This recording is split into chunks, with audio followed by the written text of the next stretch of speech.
नमस्कार श्रोताओं, स्वागत करते हैं आपका इस भेंट वार्ता में। कोरोना वॉरियर्स श्रृंखला के तहत आज हम इस भेंट वार्ता का प्रसारण करने जा रहे हैं और आज भी हम बात करेंगे जिस विषय के ऊपर, वो विषय है कोरोना वायरस, कोविड महामारी। कोविड महामारी के अनेक स्वरूप हमारे बीच देखने को मिल रहे हैं और नित नई जानकारियां जो है हमारे अनुभव के साथ जुड़ती चली जा रही हैं। तो आज हमारे बीच बेहद खास मेहमान उपस्थित हैं जो कोरोना होने के बाद, कोविड महामारी से उबरने के बाद जो मरीज हैं, जिनमें स्वस्थ होने के बाद भी कई तरह के लक्षण, कई तरह की जटिलताएं देखने को मिलती हैं, वो उन जटिलताओं का सामना कैसे करें और कैसे ज्यादा बेहतर तरीके से स्वस्थ हो सकते हैं, इन सारे मुद्दों पर प्रकाश डालने के लिए हमारे बीच हैं डॉक्टर पिंकेश गहलोत, सहायक प्राध्यापक, बुंदेलखंड मेडिकल कॉलेज सागर से। आपका हम बहुत बहुत स्वागत करते हैं हमसे जुड़ने के लिए। दीपक जी धन्यवाद, और मैं सागर के सभी श्रोताओं का स्वागत करता हूं आपके इस कार्यक्रम में। जी दीपक जी बताएं।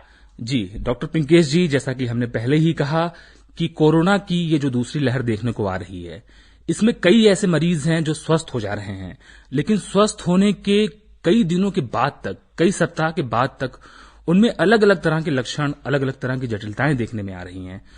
तो वो क्या समस्याएं हैं? क्या समय के साथ वो समस्याएं दूर हो जाएंगी? क्या कहना चाहेंगे आप? दीपक जी, सारी समस्याओं की तो बात नहीं करते, लेकिन अधिकांश समस्याएं, जितने की जो पेशेंट हॉस्पिटल में भर्ती होते हैं, उन लोगों में जो सामान्य समस्याएं हमारे बीच में जो सामने आ रही है, वो इस तरह की है कि थकावट ज्यादा होना, थकान का ज्यादा लगना, कुछ काम कर लेने पर पुनः सांस का फूलना या पेट में गैस का बनना, और इसके साथ साथ में थोड़ी सी खांसी का बना रहना। तो ये जो सामान्य समस्याएं हैं, वो कोविड 1 के समय भी थी और कोविड 2 के समय भी थी। इस तरह की समस्याएं जो होती हैं, कुछ समय बाद सही आहार, सही एक्सरसाइज या जो कहें कि श्वसन के लिए की जाने वाली फिजियोथेरेपी से जल्दी ही मरीज स्वस्थ हो सकता है। तो इस तरह की समस्याएं पहले भी जो मरीज थे उनमें देखने को आती थी, और अभी भी जो हॉस्पिटल से डिस्चार्ज मरीज हैं, जो कि कुछ समय ऑक्सीजन पर रहे हैं या कुछ समय स्टेरॉइड उनको दिया गया है, इस तरह की समस्याएं देखने को आती हैं। या दवाओं के दुष्प्रभाव हैं, जैसे कि स्टेरॉइड्स जो दवाइयां होती है, उनको एकदम से बंद नहीं करना है, धीरे धीरे अगर बंद करते उनके दुष्प्रभाव कुछ कम होते हैं। और उसके अलावा भी वायरस का संक्रमण का अपना प्रभाव है, जिसकी वजह से थकान, सांस का फूलना और अन्य जैसे कि खांसी का बना रहने वाले लक्षण शामिल है। डॉक्टर साहब, आपने बताया कि ये जो तमाम समस्याएं हैं कोविड 1 के टाइम में भी थी और कोविड 2 के समय में भी हमें ये समस्याएं देखने को मिल रही हैं। बहुत सारे लोग जो है मानसिक रूप से परेशान होते हैं, अनिद्रा के शिकार होते हैं, डिप्रेशन में भी चले जाते हैं। उन मरीजों के लिए आप क्या कहना चाहेंगे? लंबे समय तक वैसे जितने भी, जैसे हमारे मरीज आते हैं क्लिनिक में, हॉस्पिटल में, या हॉस्पिटल से छुट्टी करने के पश्चात फिर से आते हैं, तो उसमें आप जैसा बता रहे हैं, बिल्कुल सही बता रहे हैं कि उनके विचार में अपने तरीके से वो लोग सोचते हैं कि मेरा जो सिटी स्कोर था, सिटी स्कैन करवाया था, उसमें मेरे 40% लंग्स डैमेज हो चुके हैं, 50% लंग डैमेज हो चुके हैं। तो बहुत सारी जो वैज्ञानिक टर्मिनोलॉजीज वो लोग सुनते आए हैं, उससे उनको आगे लगता है कि भविष्य में भी मुझे इस तरह की परेशानी होगी, या अभी भी मुझे कफ या खांसी आ रही, तो क्या मुझे पुनः संक्रमण हो सकता है। तो इस तरह के विभिन्न प्रकार के वाद प्रतिवाद व्यक्ति के मन में चलते रहते हैं। तो इसी तरह का जो स्ट्रेस है लगातार बढ़ के अनिद्रा का कारण बनता है। तो इसका सबसे सही हल ये है कि आप अपने फैमिली फिजिशियन या जो रूटीन ओपीडी मेडिकल कॉलेज या जिला अस्पताल में चलती है, अपने चिकित्सक से संपर्क करके इसका समाधान करें। और आपका सिटी स्कोर कुछ भी रहा हो, आपकी रिपोर्ट्स का स्तर कुछ भी रहा हो, अगर आप लगातार अपनी रूटीन लाइफ शुरू कर पा रहे हैं और अपने दैनिक जो काम है वो सही तरीके से कर पा रहे हैं, तो आपको चिंतित होने की आवश्यकता नहीं है। और अभी आप एक बार प्रभावित अगर कोरोना से हो गए हैं, तो आप में एंटीबॉडीज डेवलप है, तो एकदम से चिंतित होने की जरूरत नहीं कि फिर से क्या होगा।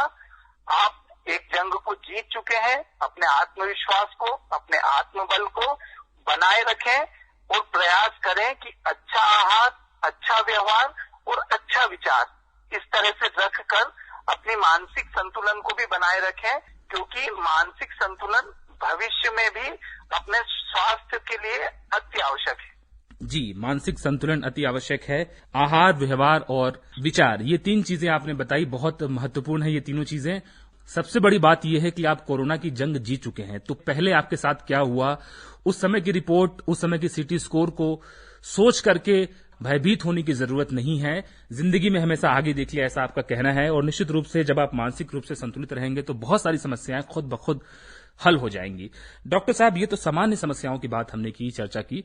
अब हम आपसे ये जानना चाहेंगे कि कोविड की बहुत सारी ऐसी जटिलताएं हैं जो एक अलग रूप में सामने हमारे बीच आ रही हैं और वो एक दूसरे तरह की बहुत बड़ी समस्या पैदा कर रही हैं। आप समझ रहे हैं, जैसे कि हम बात कर रहे हैं अभी ब्लैक फंगस की, व्हाइट फंगस की, और ये बहुत खतरनाक रूप से हमारे आसपास देखने में आ रही हैं। और इन समस्याओं को लेकर के हमें गंभीर कब होना चाहिए? जी हाँ। जैसे कि हमने सामान्य समस्याओं की बात की, जो कि अधिकांशतः जो कि सामान्य प्रकार के जिनको लक्षण आए या मध्यम प्रकार के लक्षण है, उनके साथ तो सामान्य थकान, श्वास, अनिद्रा आदि समस्याएं जुड़ी रहती है। लेकिन इन सब के साथ में भी वर्तमान में हम लोग देख रहे हैं कि म्यूकरमाइकोसिस या कि जिसको कि काली फंगस या ब्लैक फंगस कहा जाता है, इस तरह के केसेस, ऐसे भी मरीज हमारे सामने लगातार सामने आ रहे हैं। इनके बारे में रिसर्चर्स का अलग अलग मत है कि या तो स्टेरॉइड की अधिकता से ज्यादा जिन मरीजों को दिया गया है उनमें देखने में आ रहे हैं, या फिर ऐसे मरीज जिनको कि डायबिटीज पहले से थी या फिर कोविड होने के बाद में डायबिटीज हुई, ऐसे मरीजों में देखने को आ रहे हैं, या फिर ऐसे समय पे जब साफ सफाई का ध्यान नहीं रखा गया, जो कि ऑक्सीजन कंटेनर है या ऑक्सीजन डिस्पेंसर है, जैसे कि मास्क या HFNO वगैरह से जब डिलीवर करते हैं ऑक्सीजन, उस समय साफ सफाई का ठीक से ध्यान न रखने की वजह से इस तरह के मरीज सामने आ रहे हैं। लेकिन कुछ केसेस ऐसे भी हैं जो कि होम आइसोलेशन में होने के बाद भी उनमें फंगल इन्फेक्शन पाया गया है। तो अभी तक कोई निश्चित निष्कर्ष तो नहीं निकल पाया है कि जो ब्लैक फंगस का कारण क्या है, लेकिन कारण जो भी हो, हमें तो ब्लैक फंगस से बचना है। तो इसके जो प्रमुख लक्षण है ब्लैक फंगस के, सभी लोगों को ज्यादा इस बारे में विचार करने की आवश्यकता नहीं है। सर्वप्रथम वह मरीज जो कि हॉस्पिटल में भर्ती रहे हो, जिनको कि स्टेरॉइड लगा हो, नंबर 1।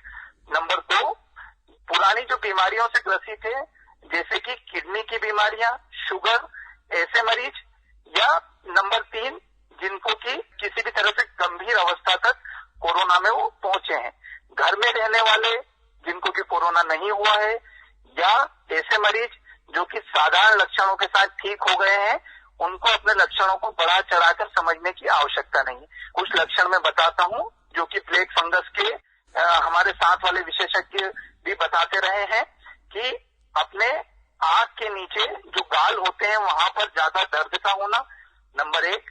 अपनी आंखों का सामान्य से अलग लाल या गहरे रंग का होना, नंबर 3। अपनी नाक में ज्यादा नाक का बहना या नाक से खून का आना, या सर दर्द, चक्कर, मितली या उल्टी, इस तरह की समस्याओं का बना रहना, या एकाएक बेहोश हो जाना। इस तरह के लक्षण म्यूकरमाइकोसिस या ब्लैक फंगस के हो सकते हैं। ये सारे लक्षण वैसे ही हैं जो सामान्यतः एक साइनस या साइनसाइटिस के मरीज के होते हैं, तो इनके बीच में विभेद करना आवश्यक है।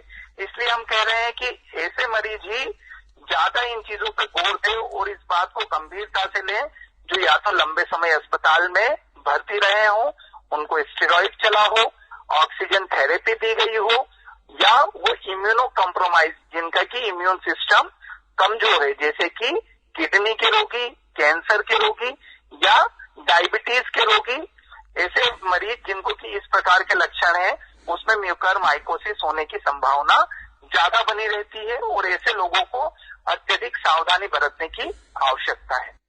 जी डॉक्टर साहब, आपने बहुत विस्तार से और बहुत सरल शब्दों में बताया कि किस तरीके से हम म्यूकरमाइकोसिस को दूसरी जो बीमारियां हैं उनसे अलग कर सकते हैं, और बाकी जो मरीज हैं जो कोरोना से स्वस्थ हो चुके हैं और जो स्वस्थ लोग हैं जिनको कोरोना हुआ भी नहीं है, उनको बिल्कुल चिंता करने की जरूरत नहीं है। ये कुछ खास हाई रिस्क वाले लोग हैं, उच्च जोखिम श्रेणी के लोग हैं जिनको इस तरह की बीमारियां हो सकती हैं, उनको सतर्क रहने की जरूरत है और जो तमाम लक्षण, साइन एंड सिम्टम्स आपने बताए उसको ध्यान रखने की जरूरत है।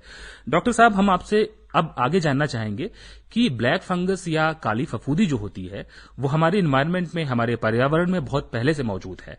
खासकर अगर इसके स्पोर्स की बात करें तो ये मिट्टी में और प्लांट्स में, बाकी कई सारी चीजों में पाई जाती है।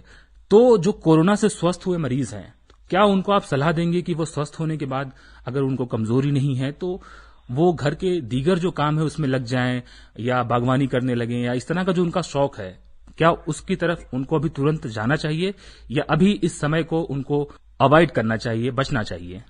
अगर कोई सामान्य मरीज है जो कि लक्षण रहित रहा है, स्टेरॉइड की आवश्यकता नहीं पड़ी है और ज्यादा बीमारी ने उसे नहीं घेरा है, तो ऐसा मरीज अपना रूटीन कार्य, अपना जो होम आइसोलेशन का पीरियड है 14 दिन के बाद में अपने रूटीन वर्क में आ सकता है। लेकिन ऐसे समस्त मरीज जो कि लंबे समय अस्पतालों में भर्ती रहे हों, शुगर के मरीज रहे हों, अन्य उनके साथ में कोई संबंधित बीमारियां रही हो और लंबे समय अगर ऑक्सीजन देने की आवश्यकता पड़ी हो, तो ऐसे व्यक्तियों को विशेष सावधानी बरतना चाहिए धूल से बचने के लिए। और ऐसे स्थान जहाँ पे कि ज्यादा नमी हो, जहाँ पर फफूंद ज्यादा पैदा होने की संभावना हो, जैसे कि आपने स्वयं ही बताया कि गार्डनिंग या कहीं साफ सफाई के जो दूसरे कार्य हैं, तो उनसे अगर कुछ समय बच लिया जाए तो ये भी एक सावधानी रहेगी और म्यूकरमाइकोसिस को फैलने में रोक करेगी। इसके अलावा जो जरूरी ध्यान रखना है कि यदि आप किसी हॉस्पिटल में या किसी भी जगह पर भर्ती होते हैं तो वहाँ साफ सफाई का उच्च प्रकार से ध्यान रखा जाए। जितने भी ऑक्सीजन वगैरह के लिए मास्क हैं उनको प्रॉपरली सैनिटाइज किया जाए, समय समय पर बदला जाए। उसके साथ साथ में जो बीटाडीन, पोविडन, आयोडीन वगैरह जो होता है उनके गार्गल्स, या फिर आजकल कभी किसी किसी हॉस्पिटल्स में मिथिलीन ब्लू का इस्तेमाल कर रहे हैं, तो इस तरह की चीजों का, एंटी फंगल चीजों का इस्तेमाल करना चाहिए जिससे कि बीमारी के समय ही फंगस का ग्रोथ ना हो पाए। और कॉशियसली हमें स्टेरॉइड का भी इस्तेमाल करना चाहिए। साथ ही जो एसोसिएटेड डिजीज है जैसे डायबिटीज है उसका भी सही से निदान और निवारण करना चाहिए। जी डॉक्टर साहब, आप बार बार इस बात पे जोर दे रहे हैं स्टेरॉइड, तो इस पे हम ये समझना चाहेंगे कि स्टेरॉइड अगर डॉक्टरी परामर्श से लिया गया है तो वो उचित है, लेकिन कई लोग ऐसे होते हैं जो दूसरे जो मरीज हैं कोविड के, उनके परिचय के आधार पर स्वयं अपना इलाज करने लगते हैं या ओवर द काउंटर जाकर के ड्रगिस्ट और फार्मासिस्ट की दुकानों से जाकर के, मेडिकल स्टोर से जाकर के वो स्टेरॉइड अपने मन से ले लिया करते हैं। तो ऐसे लोगों को आपके कथनानुसार बहुत सतर्क रहने की जरूरत है। जी दीपक जी, बिल्कुल आप सही समझे। कहीं पर भी अगर व्यक्ति एडमिट होता है तो वो तो एक अच्छे सलाहकार, अच्छे विशेषज्ञ के संपर्क में होने की वजह से, जो कि प्रॉपर उसका डोजिंग है या जो समझे कि नियमित उसका जो डोज है उसी के अनुसार उनको स्टेरॉइड दिया जाता है। लेकिन कुछ जगह पर हम देखते हैं कि डॉक्टरों के पर्चों की नकल की जाती है, जैसे कि विभिन्न क्षेत्रीय जो चिकित्सक जहाँ पे चिकित्सा सुविधाएं ज्यादा उपलब्ध नहीं है या वहाँ के जो मरीज शहर नहीं आ पा रहे हैं, तो उन्हीं पर्चों के आधार पर अपने मरीजों का वो लोग इलाज करते हैं। और उसमें इस बात का नियमन नहीं होता है कि स्टेरॉइड का डोज होता है उसको समय अनुसार जरूरत के हिसाब से कम कम करते जाना होता है, जिसको कि हम डोज टेम्परिंग या डोज को हम बोले कि स्टेप बाय स्टेप कम करना होता है। तो उसका अनुपालन ऐसी जगह पर नहीं हो पाता है। या जैसे कि आपने स्वयं ही बताया कि जो मेडिकल स्टोर से खुद जाकर स्टेरॉइड की दवाई ले लेते हैं तो उससे जल्द आराम होता है, तो उसको कब बंद करना है, कब शुरू करना है, कितना डोज कितने समय के बाद कम करना है, इसका ध्यान मरीज नहीं रख पाता है। वो लंबे समय तक स्टेरॉइड लेता रहता है, जिसका कि असर उनकी इम्यूनिटी पे पड़ता है और उनके ब्लड शुगर, अगर कोई मरीज है, शुगर का मरीज है, तो ब्लड शुगर के स्तर पर पड़ता है, जिससे कि भविष्य में आप जो हम आज कॉम्प्लिकेशन देख रहे हैं या जिस विषय में हम लोग बात कर रहे हैं कि इस तरह के म्यूकरमाइकोसिस या प्लेग फंगस के मरीज देखने को हमें मिलते हैं। जी, स्टेरॉइड का ब्लड शुगर से बहुत गहरा नाता है और जो डॉक्टर आपको परामर्श देते हैं वो डोजिंग और आपके ब्लड शुगर लेवल को देख करके वो तय करते हैं कि क्या आपको किस समय तक दिया जाना है, ऐसा आपका कहना है। डॉक्टर साहब, बस आखिरी में हम चर्चा के आपसे ये चीज समझना चाहेंगे, चूंकि आपने बताया कि शरीर के कई अंग होते हैं जिसे ब्लैक फंगस प्रभावित करता है। नाक की बात की, सर की बात की, मुख की बात की, आंख की बात की, तो इतने सारे ऑर्गन हो गए हमारे शरीर के, इतने सारे अंग हमारे शरीर के हो गए। यदि किसी व्यक्ति को किसी एक अंग में लक्षण दिखता है तो वो किस चिकित्सक से संपर्क करे, कहाँ संपर्क करे, और चूंकि आप जिस मेडिकल कॉलेज से हैं, बुंदेलखंड गवर्नमेंट मेडिकल कॉलेज, वहां पे इसके लिए क्या व्यवस्था है? जी, वहां पर एक अलग विभाग बनाया गया है और 10 से अधिक बेड रिजर्व किए गए हैं ऐसे मरीजों के लिए जिसमें कि म्यूकरमाइकोसिस या इस तरह के फंगल के लक्षण होते हैं। वहां पर भर्ती करके उनका नियमित तरीके से पूरी जांचें करवाकर कि उनको फंगस है या नहीं है, उसकी बायोप्सी, सीटी स्कैन की रिपोर्ट या आवश्यकता पड़ने पर MRI भी करवाकर पता करवाते हैं कि कितना इन्फेक्शन है, कितने लेवल का है और किस तरह के विशेषज्ञ की आवश्यकता है। यदि नाक, कान और गले से संबंधित अगर कोई विषय आता है या नाक या साइनसेस में फंगस की ग्रोथ होती है तो हमारे यहाँ के ENT विशेषज्ञ इस प्रकार का सर्जिकल माध्यम से इसका उपचार करते हैं। आंख में होने पर हमारे यहाँ पर नेत्र रोग विशेषज्ञ नेत्र रोग विभाग में उपलब्ध है जो कि उसका इलाज करते हैं। तो इस प्रकार से हम देखते हैं कि अगर आप सही समय पर प्रारंभिक लक्षणों में अगर चिकित्सा महाविद्यालय या विशेषज्ञ चिकित्सकों के पास जाते हैं तो बीमारी का निराकरण या हल करना सरल होता है। तो अगर आपको इस प्रकार के कोई भी लक्षण दिखाई दे तो बुंदेलखंड चिकित्सा महाविद्यालय में स्थापित जो म्यूकरमाइकोसिस या ब्लैक फंगस के लिए विभाग है वहां पर तत्काल आप आकर अपनी जांच कराएं और जांच होने पर अगर आपको डॉक्टर भर्ती होने की सलाह देते हैं तो भर्ती हो और आपका सारी जांचों के पश्चात उचित इलाज और प्रबंधन किया जाएगा। जी, बहुत अच्छी बात यह है कि ब्लैक फंगस यानी काली फफूंद के लिए अलग से बेड आरक्षित किया गया है, अलग से वार्ड बनाया गया है और अलग से व्यवस्था है। तो किसी भी अंग में अगर आपको समस्या आती है तो आपको बहुत जूझने की और घबराने की जरूरत नहीं है। आप सिर्फ बुंदेलखंड मेडिकल कॉलेज आ सकते हैं और वहां पर नियत स्थान पर जाकर के अपना इलाज और परामर्श ले सकते हैं। डॉक्टर साहब, बस आखिरी में बहुत संक्षेप में आपसे ये जानना चाहूंगा कि जिस तरह से हम कोरोना मरीजों से एक निश्चित दूरी बना के रखते हैं क्योंकि वो संक्रामक बीमारी होती है, तो क्या ब्लैक फंगस की बीमारी भी संक्रामक होती है, ये छूने से फैलती है या इनके मरीजों के साथ हमें उस तरह से दूरी बनाने की जरूरत नहीं है?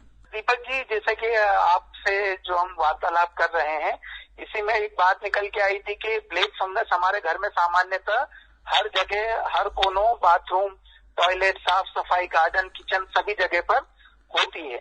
लेकिन हमारा ये पहले हम इससे संक्रमित नहीं हुए, तो एक तरह से देखा जाए तो ये ज्यादा से ज्यादा हमारी इम्यूनिटी से संबंधित बीमारी है। अगर हमारी इम्यूनिटी कम है तो इस तरह की बीमारी होने की संभावना ज्यादा है। पूरी तरीके से कहें, आपके प्रश्न के जवाब में कहें तो ये एक संक्रामक बीमारी नहीं है और कोरोना जैसी बिल्कुल नहीं है कि आप किसी मरीज के संपर्क में आएंगे तो यह होगी। तो इसकी चिंता नहीं करना है। आप मरीज के साथ रह के मरीज की उचित देखभाल और प्रबंधन साथ रह के कर सकते हैं और इसमें संक्रामकता का कोई डर नहीं है। बहुत अच्छी बात, इसमें कोई संक्रामकता का डर नहीं है। ये छूने से नहीं फैलता है, संपर्क में आने से नहीं फैलता है, डरने की जरूरत नहीं है। आप अपने मरीज की पूरी तरीके से देखभाल कर सकते हैं।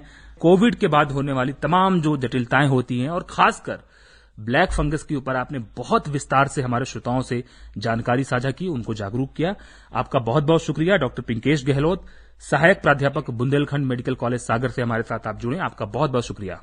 दीपक जी धन्यवाद। और मैं सागर की सारी जनता का धन्यवाद करना चाहता हूं। आकाशवाणी सागर हमेशा से ही विभिन्न विषय, विभिन्न मुद्दों और जानकारी और सूचनाओं को लेकर आम लोग जहां तक कि बाकी माध्यमों की पहुंच नहीं है वहां तक पहुंचकर जानकारी मुहैया कराता है। दीपक जी, आपका, आकाशवाणी सागर का और मुझे ये मौका देने के लिए आप सभी का पुनः बहुत बहुत धन्यवाद।